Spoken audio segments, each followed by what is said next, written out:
সমস্ত সদস্যদেরকে বলতে চাই, এটা তোমাদের দাদা বাবুর দেশ ভারতের গুজরাট নেই যে জয় শ্রীরাম না বললে তাদের উপর তোমরা নির্যাতন করবা। মনে রাখতে হবে এটা বাংলাদেশ।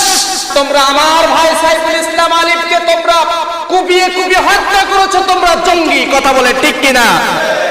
যে সমস্ত ইসলামের সদস্যরা মুসলমানদের উপর নির্যাতন করে তাদের স্মরণ রাখতে হবে, আমরা হলাম খাব্বাবের জাত, আমরা হলাম বেলালের জাত।